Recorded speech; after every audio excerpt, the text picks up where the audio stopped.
Welcome to the Gay Buddhist Forum, where teachers from all schools of Buddhism offer their perspectives on the Dharma and its application in modern times, especially for LGBTQI audiences. These talks are offered freely to the world and made possible by appreciative listeners. If you would like to support our efforts to share the Dharma with underserved audiences, please visit gaybuddhist.org. There you can donate, find a list of upcoming speakers, or enjoy many hundreds of these recorded talks dating back to 1996.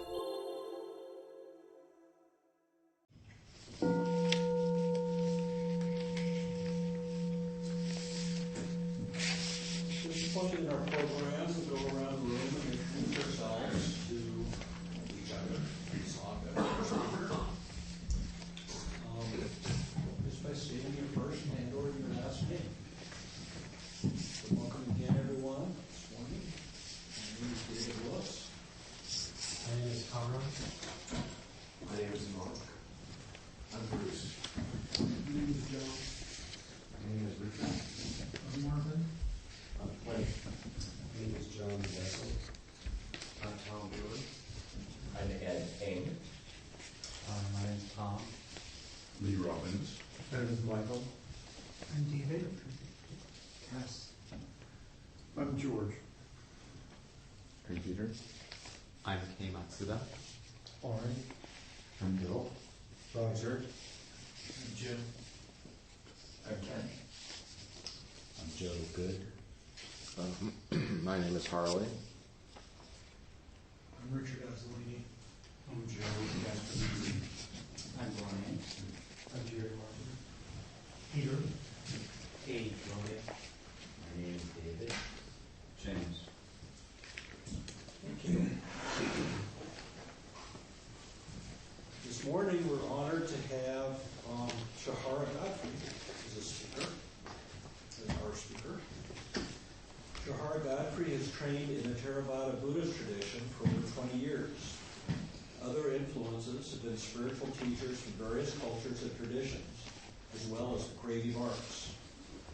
She is a graduate of the Community Dharma Leaders and the Path of Engagement programs at Spur Rock Meditation Center. She's a community leader at the East Bay Meditation Center. Shahara has a Ph.D. and is currently working as an educator. Welcome, Shahara.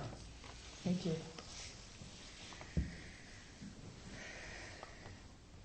Well, good morning, everyone. Good morning to you this Sunday.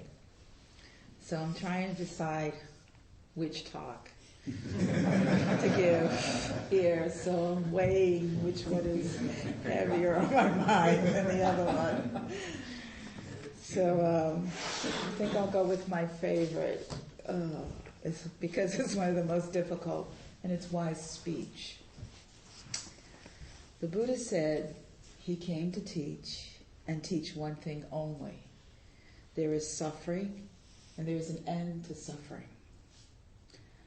We are all familiar with the Eightfold Path. I'm making that assumption. And this morning, I'd like to focus on wise speech.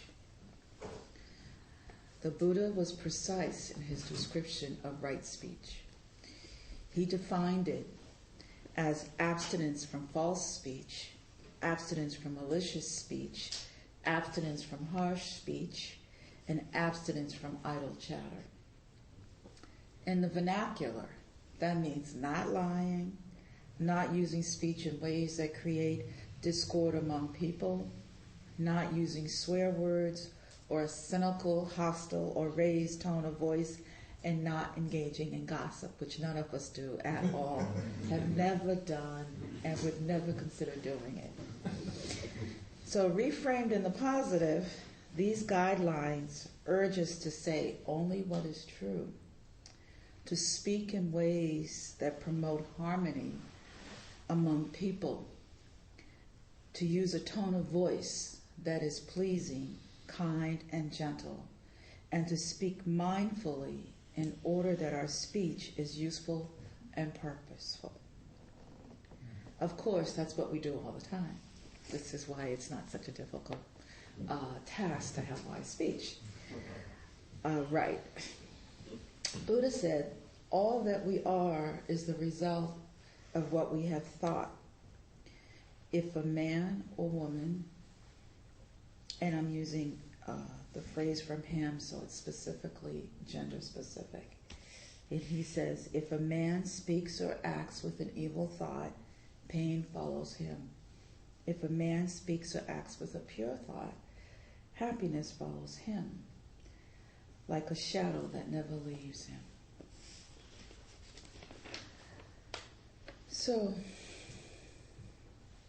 one of the reasons why I choose wise speech is because I have an opportunity every single time I open my mouth to practice. And it's a challenging practice because I fall on the side, or I lean towards the side that doesn't necessarily have the best interest at heart for others as well as myself. And so it's a challenge and it's a practice. And one of the things that we learn from our practice is we get an opportunity in every moment to make it better for ourselves and for all beings. So language is important to me. And sometimes a word may suggest one meaning and it might mean something different. For example, the tradition, it's called right speech. Right is one way to interpret, and wise is another way to interpret it. I find by using the word wise, it's like a goal to achieve.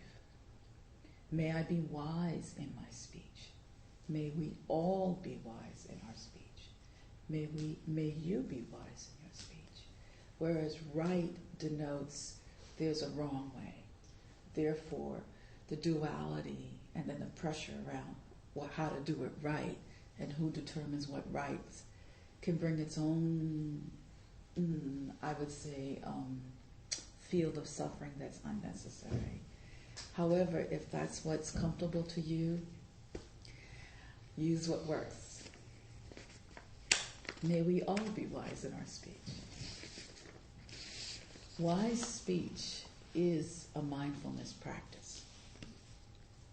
By undertaking this practice, we commit to great awareness of our bodies, our mind, and our emotions. Mindfulness makes it possible to recognize that what we're about to say before we say it, and thus offers us the freedom to choose when to speak, what to say, and how to say it. With mindfulness, we see that the heart is the ground from which our speech grows. We learn to restrain our speech in moments of anger, hostility, or confusion, and over time, to train the heart to more frequently incline towards wholesome states such as love, kindness, and empathy.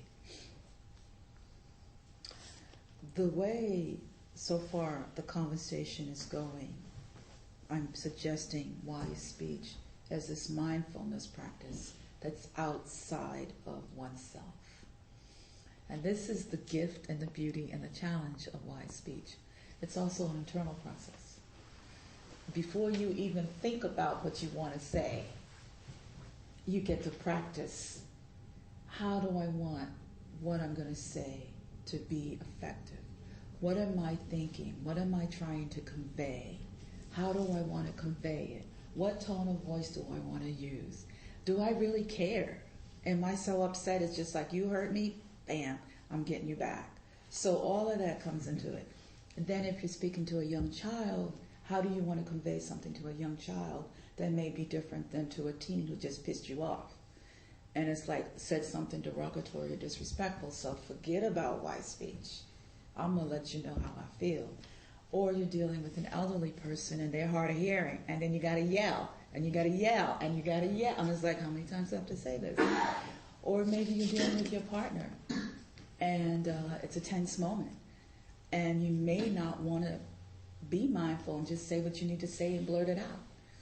Or maybe you're in a new relationship and you want to be really tender and careful and make it all right so that it goes smooth. How do you know what's going to happen?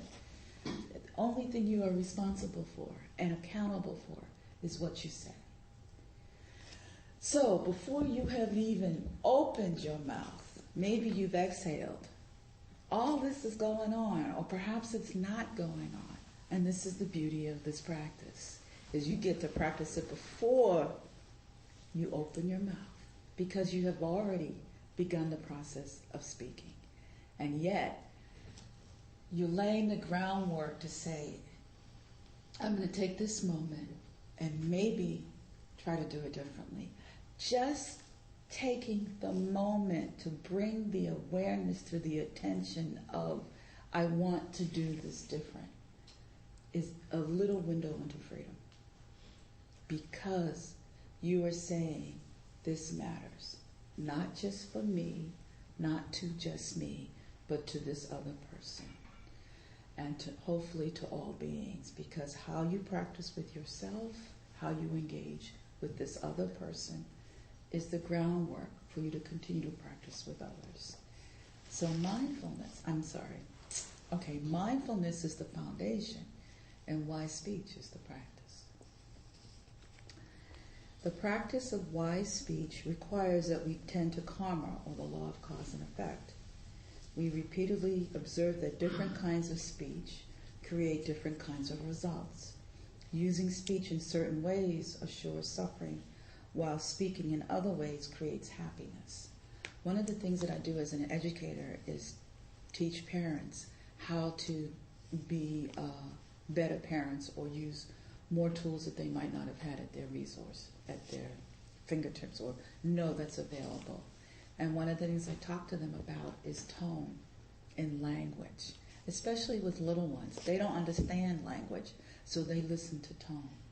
They listen to how you convey and how you present something. So if you're holding an infant and you are talking quietly and calmly, the baby will respond very differently than if you are raising your voice or loud, because it's a startlement and it's foreign to their ears, and they will respond differently and more than likely cry. And with the 2-year-old, good luck, because 1 minute they are very happy, the next minute they don't know what's going on. And that's just the nature of who they are. And as with older children and with teenagers, you're on your own, but basically you try. You do your best, because you don't know how they're going to respond, whether you use a calm tone, or you raise your voice, or you're being firm, or you need to follow through and give consequences. You're on your own. But the point is, you make an effort. And in this process of having wise speech, I think that parents are not even aware the importance of their role, because they're the first teachers. So that's with parents, and that's what I do partly as an educator. But in my own life, even with my own grandchildren or my daughter or something, when I'm disagreeing with her and I can feel this stuff rising, and I'm like, you're not listening to your mother. Can I get a word in here and say something? Well, Mommy, you're not listening to me. You're not hearing me. So then I'm like, so what am I saying or conveying that gets her the message that she's not being listened to? Is it something I said? Is it my tone? Is it my exasperation when I make these big sighs and say, okay, give me strength, this child's going to work me? So, however way it's done, it's all about trying to cultivate wise speech. Because I think as a community of practitioners, and as practicing bodhisattvas, the goal is to end suffering for all beings. So we start with ourselves. The teaching about wise speech assumes imperfection. Our mistakes are a vital part of our learning.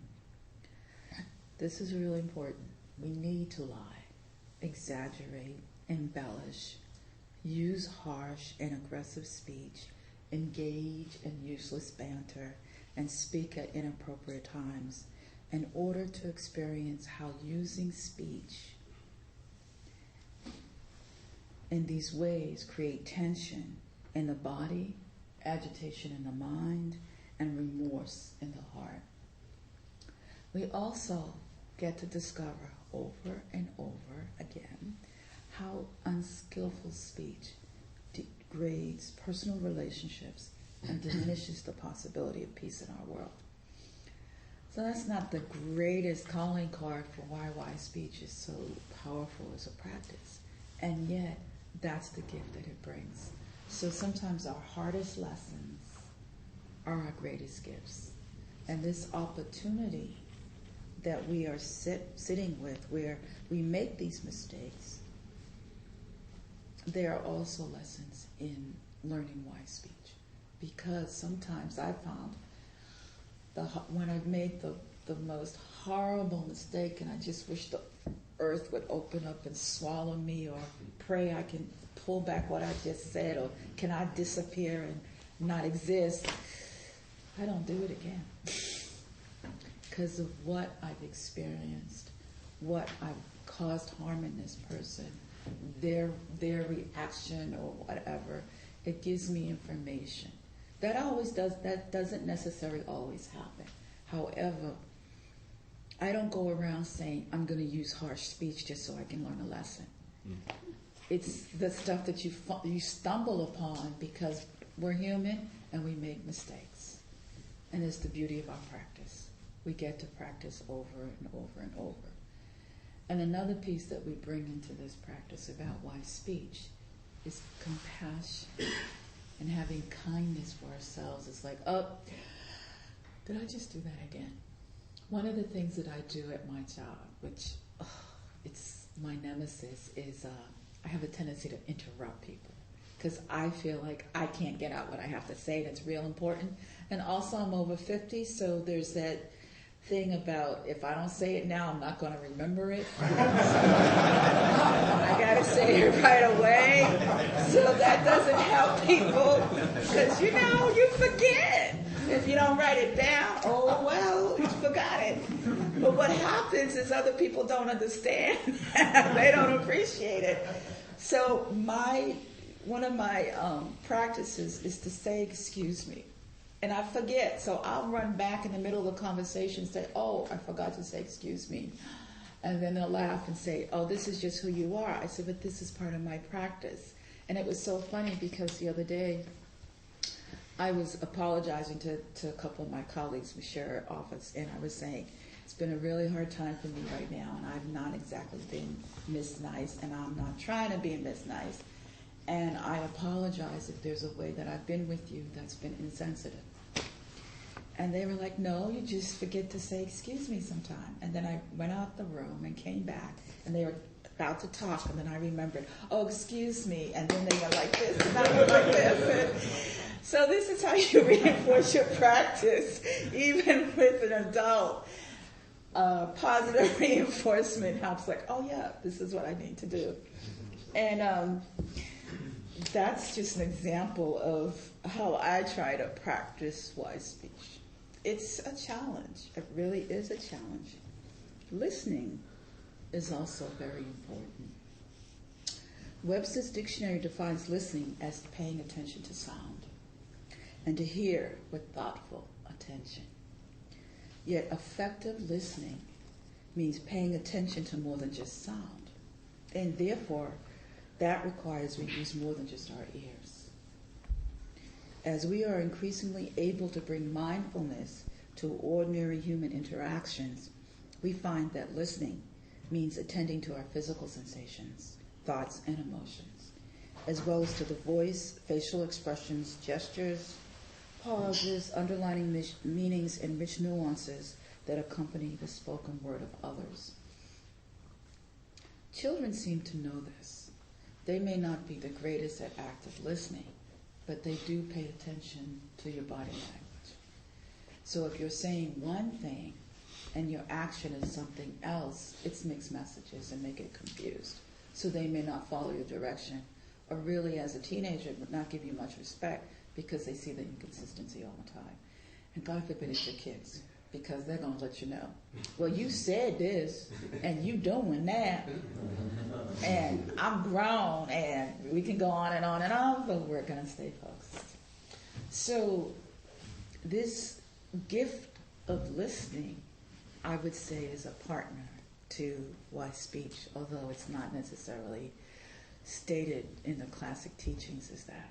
However, I think that as we continue to practice and become more mindful, that there's a way that we understand that listening is a very important part of this practice of wise speech. Because in listening, you also cultivate discernment as much as you cultivate it in wise speech. You learn when to speak. You learn how to speak. You think about what you're going to say, the words you're going to use. And you also, and I've done this, think about the impact of what I'm saying. And I also have a certain tone that sometimes can be effective and other times it can't be. And other times it gets interpreted as something else that I never even thought was going on in the room. And it can be how this person receives me. And then we talk about the cultural nuances, and then we add another piece. Then we talk about male, female, and we talk about another piece. Then we talk about male, male, and we talk about another piece, and we go female, female. And I can just go on and on and on. But the point I'm making here is that this is part of our practice. We, or I, think about what I say. I try with the intention and effort that may what I say be received with the intention that I'm giving. And that does not always happen. This type of listening is what Zen master Thich Nhat Hanh calls deep listening. It's what physician Rachel Naomi Raymond calls generous listening, which I think is a wonderful way to describe it. And it's what Buddhist teacher and hospice trainer Joan Halifax calls listening from the heart, and what Quakers call devout listening. And like any other mindfulness practice, deep listening is both a skill and a practice. When my grandchildren were going to a friendship school, I asked my grandson what he liked about the school the most, and he said every day the entire school sits in silence for 1 minute. He said that's the coolest thing, and I was like, grandson, so black kid living in the South. I'm like, okay, I'm loving it. So, it happens for all of us. So let me share this poem. I love poems. And this one is by Brendan Kennelly. Begin. Begin again to the summoning birds, to the sight of light at the window. Begin to the roar of morning traffic all along Pembroke Road. Every beginning is a promise, born in light and dying in dark. Determination and an exaltation of springtime flowing the way to work. Begin in the pageant of queuing girls, the arrogant loneliness of swans in the canal. Bridges linking the past and the future. Old friends passing through with us still. Begin to the loneliness that cannot end, since it perhaps is what makes us begin. Begin to wonder at unknown faces, at crying birds in the sudden rain, at branches stark in the willing sunlight, at seagulls foraging for the bread, at couples sharing a sunny secret, alone together while making good. Though we live in a world that dreams of ending, that always seems about to give in, sometimes that will not acknowledge conclusion, insists that we forever begin.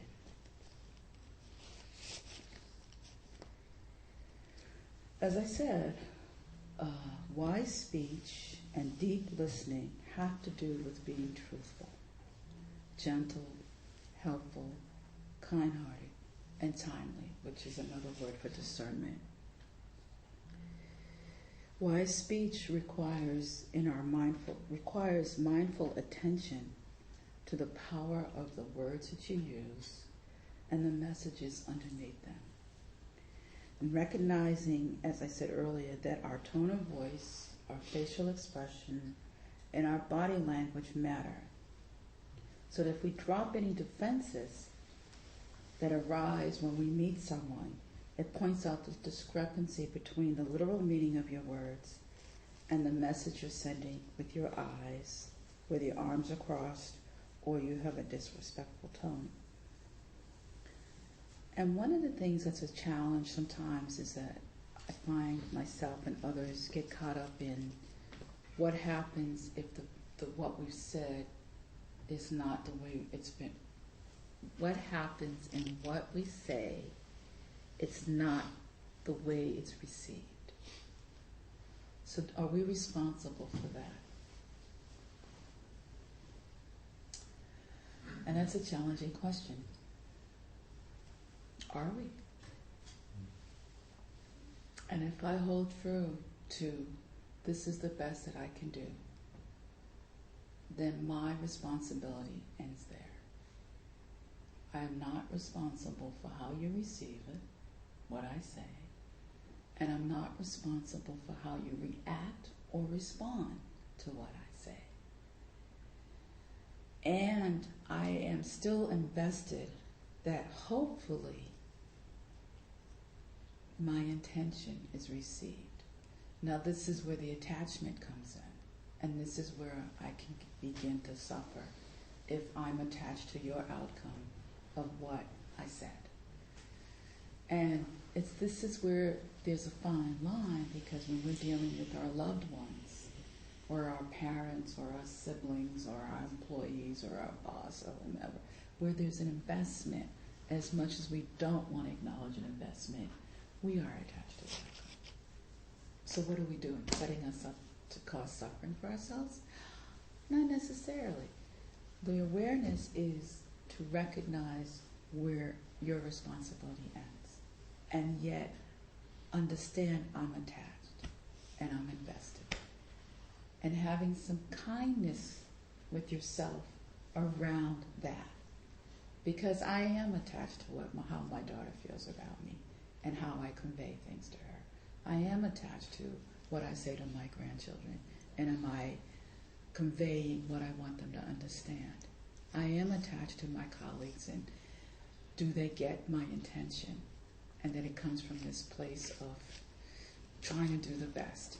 And at the same time, I'm learning not to be attached. Go figure. This is our practice, right? And especially with our lovers and our partners.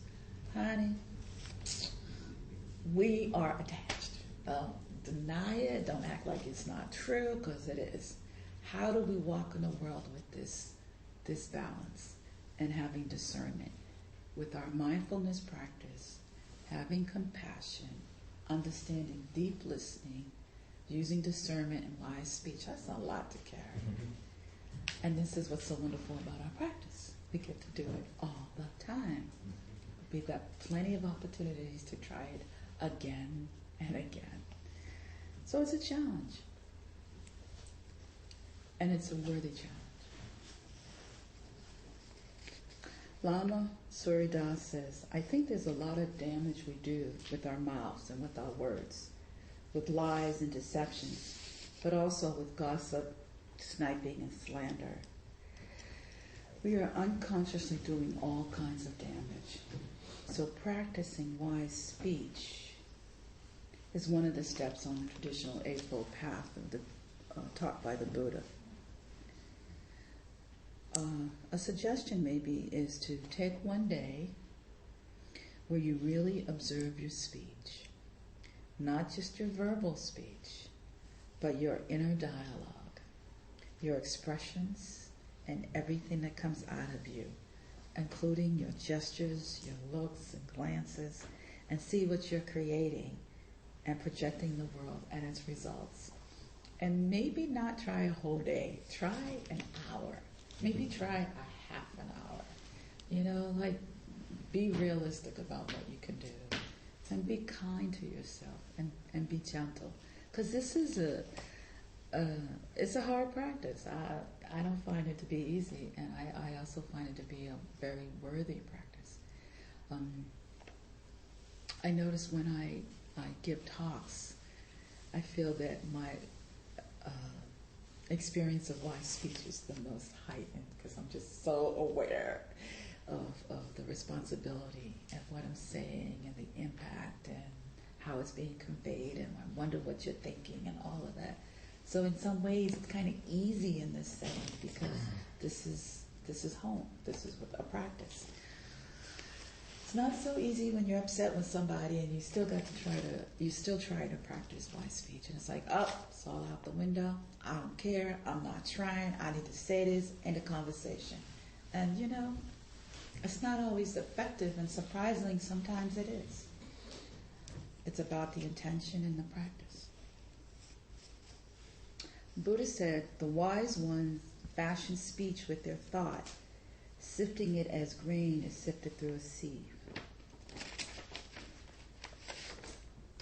And John Zabit-Ken says, what is required is a willingness to look deeply at one's present moment, no matter what they hold, in a spirit of generosity, kindness towards oneself, and openness towards what might be possible.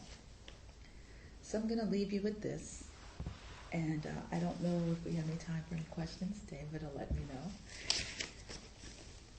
May today there be peace within you. May you trust that you are exactly where you are meant to be. May you not forget the infinite possibilities that are born of faith in yourself and others. May you use the gifts that you have received and pass on the love that has been given to you. May you cultivate wise speech and deep listening and speak from the heart. May you be content with yourself just the way you are. And let this knowledge settle into your bones and allow your soul the freedom to sing, dance, praise, and love. It is there for each and every one of us. Thank you for your practice. We have time for questions. If you're willing to entertain them for 10 minutes. Sure. We have a few minutes. So, yes. I just want to thank you for such an illuminating talk. Thank you. Your speech has convinced me to abandon a habit that I've had that it helped me examine that. So, thank you very much. Thank you for your teaching. Yes. I sometimes struggle with cynical humor. Mm-hmm. Because I find that it can tap into a kindred feeling of suffering, maybe, that can feel very generous in the moment, and yet obviously it's dangerous too. I have a hard time. I feel like if I give it up, I become this bland, uninteresting person. Well, gallows humor is a challenge. Wow. I think part of what might be helpful is being aware in the moment of who you're saying it to, where it's being said, how it's being conveyed. It's like laying out all the perimeters.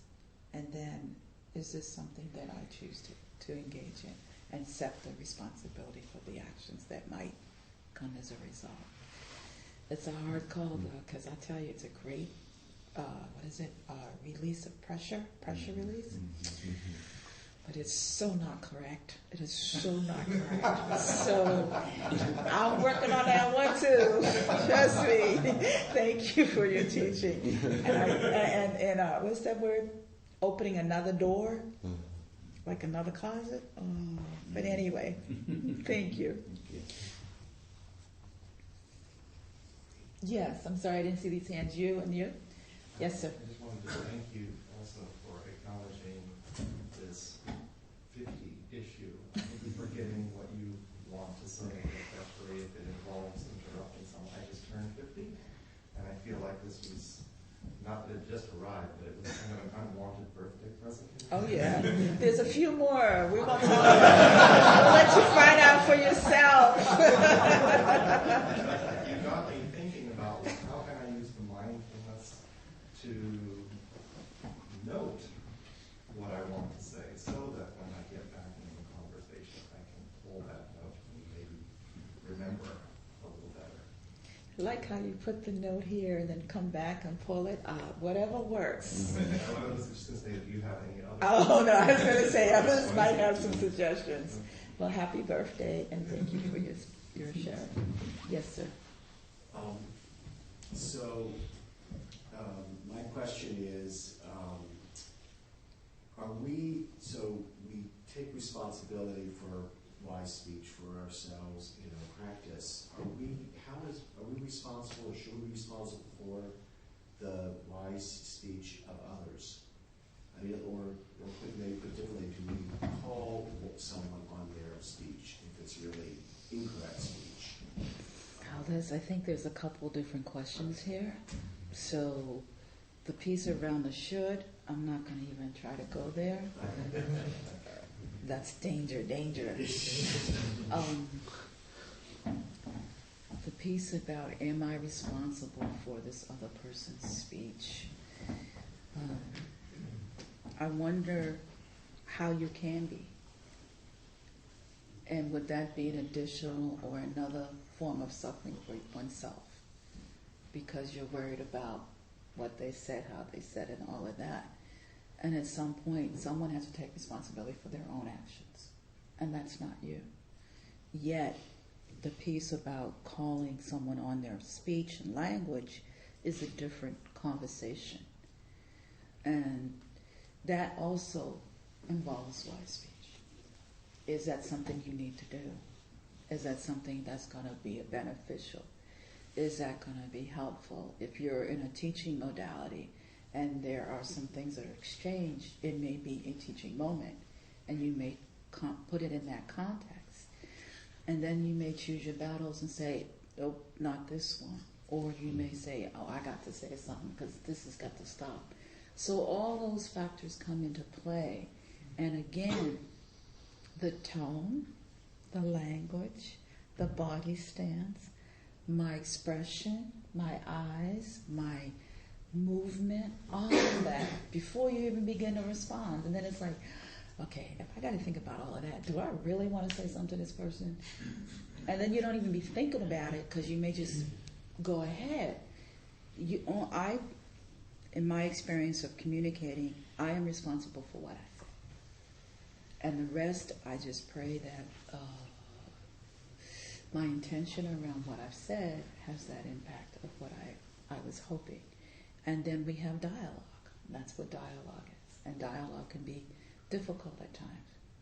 And then at other times it may be using discernment that this is not the time to speak. So it's a good question. It's a challenging one. And thank you for your practice.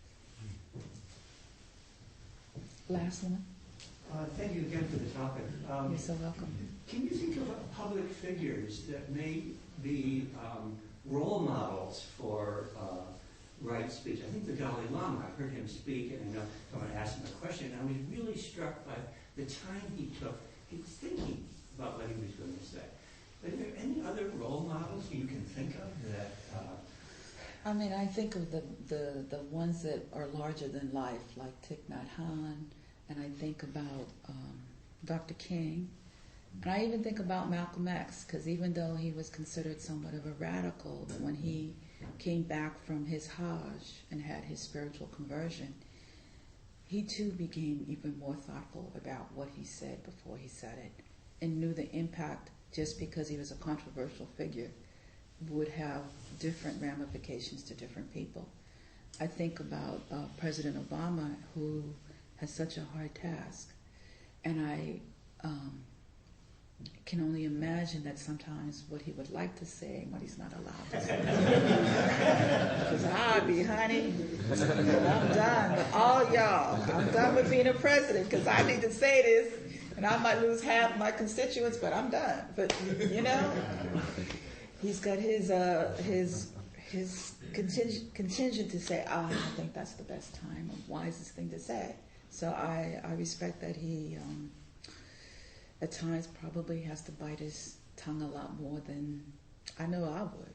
But so there those are some of the bigger figures.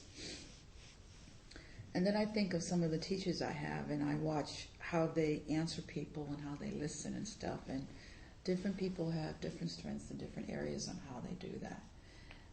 So it doesn't always have to be a large, such a public figure. It can be sometimes even like even though my daughter and I cross sometimes, I do appreciate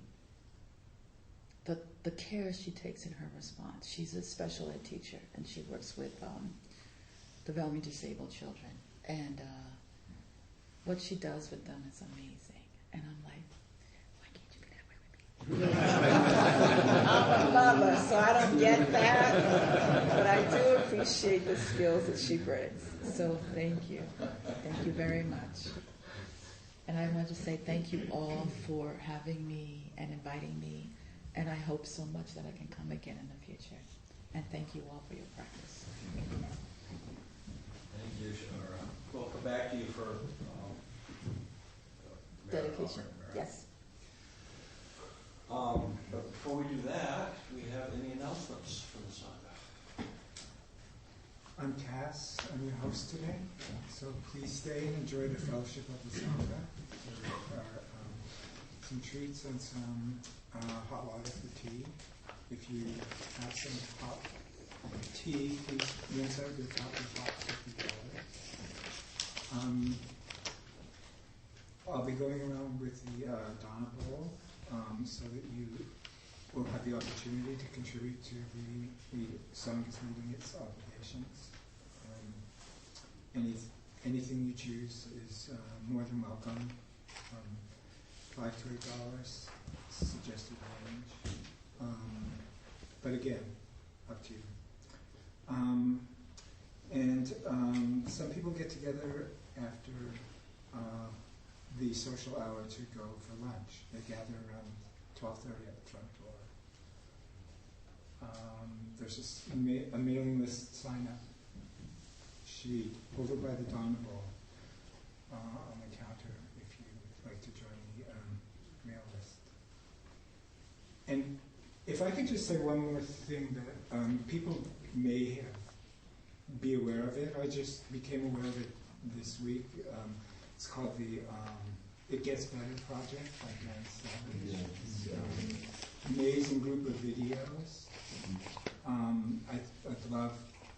It's aimed at sending messages to gay and lesbian youth who may feel isolated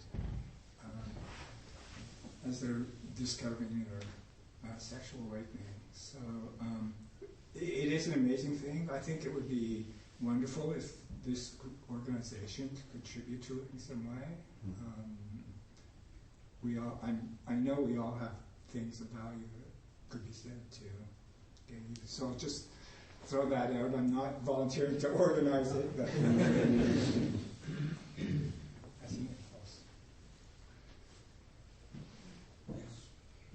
Yeah, this is on more of a personal note, but the San Francisco Bach Choir, of which I am a member, is having a concert next weekend, Saturday night and Sunday. It's an all-Handel concert, very beautiful music, easy, accessible, professional orchestra. And I do have 2 complimentary tickets for a Sunday matinee, 4 o'clock, if anybody wants it. And there's information out there on the desk or the table there. So, great. Thank you. I have two announcements. First, our speaker next Sunday will be Larry Piper. Dr. Piper is an associate clinical professor of medicine, UCSF, and has been practicing internal medicine at Safety Net clinics in San Francisco and New York City for 15 years, and has worked on clinical trials in HIV prevention and treatment. He serves as an editor of the open access journal FOSS Medicine, and as a medical consultant at Glide Health Services in the Tenderloin. He received the Bodhisattva precepts in 2005. And then secondly, next Sunday will be a screening at 7 p.m. in the evening over in Berkeley of a film by our own Bill Weber and David Weissman, their documentary called We Were Here, which is the first film to take a deep and reflective look back at the arrival of AIDS. It focuses on a small number of interviewees, all of whom lived in San Francisco before the epidemic hit, and the stories they tell are not only intensely personal, but also address the much larger political and sexual complexities of that era. George has graciously arranged for a 40-seat theater, private theater. It is free. There are about a dozen seats left, and if you're interested, please contact Roy King by email. He's on the list.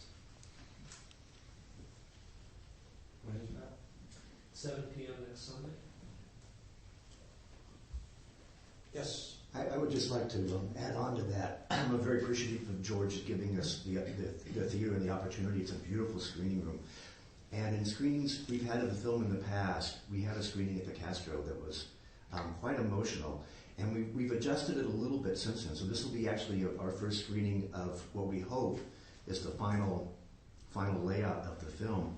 But one thing we've really found with this film is that it honors this period that so many of us here went through in such a deep and personal way.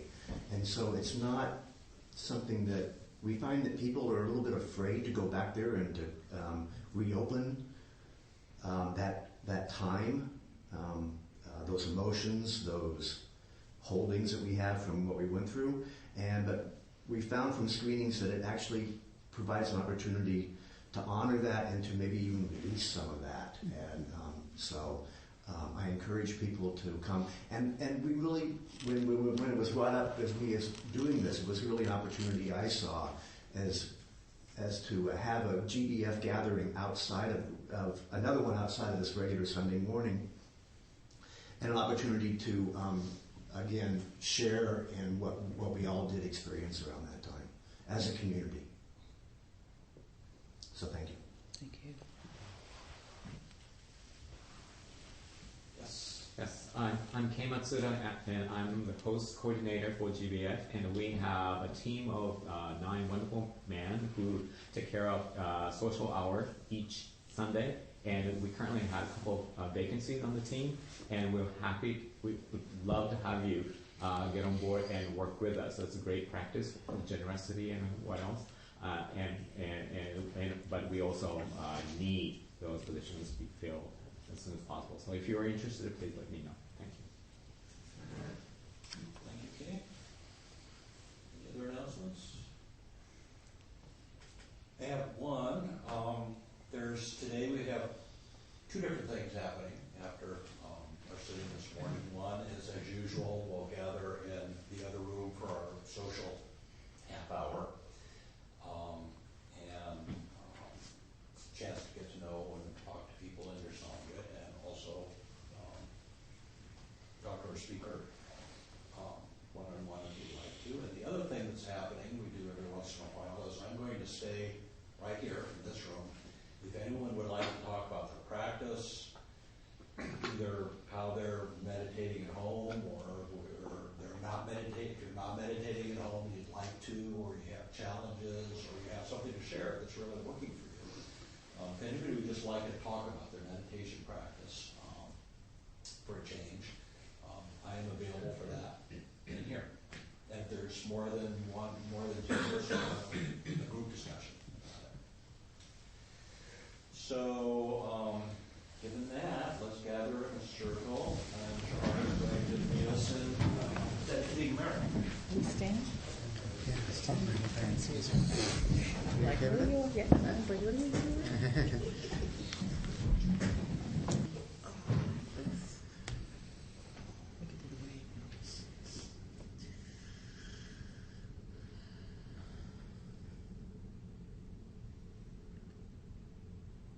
Dedicate the merit of our practice to all beings in all directions, with no exception. May our practice of wise speech and deep listening be for all, with no exception. May we all be free. May we all be well. May we all be protected from inner and outer harm. And may we all live with ease.